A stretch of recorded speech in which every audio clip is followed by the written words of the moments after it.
Hey guys, today's video is about model evaluation.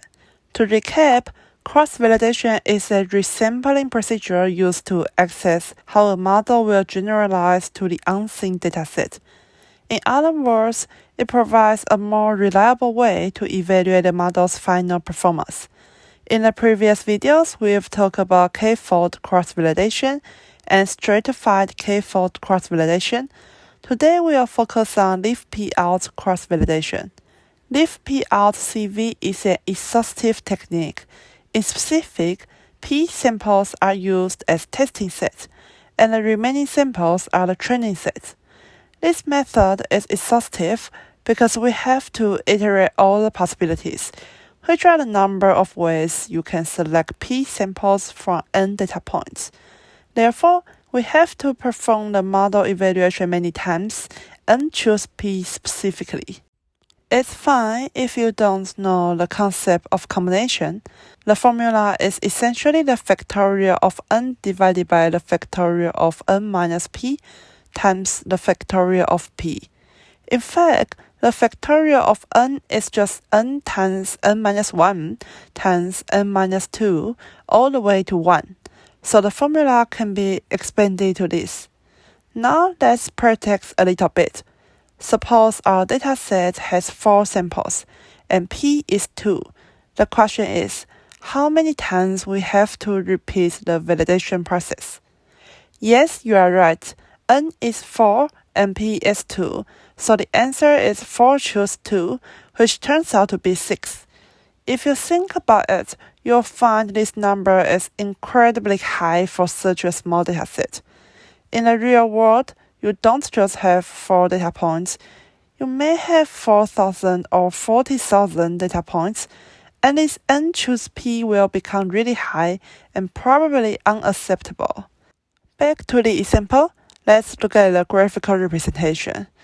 This dataset has 4 samples. Each block represents 1 sample. When p equals to 2, we have 6 possible combinations, just like we calculated before. In specific, the orange blocks are the testing set, and the remaining parts are the training set. For each combination, we'll calculate one performance measure, such as accuracy. In this case, we'll have 6 accuracies, and the final evaluation of model performance is the average of these accuracies. Alright, that's the basic procedure of leaf P-out cross-validation. The next thing we are going to talk about is its pros and cons. The advantage is that the whole dataset is used for both training and testing, so the data is not wasted, which is a general advantage of all the cross-validation technique. However, this method is not suitable for imbalanced datasets, because we iterate all the possible combinations without taking the class distribution into account. In other words, if a certain class contains much more data points than the others, we might end up with a training set that contains data from only one class. Consequently, the model won't be able to train properly.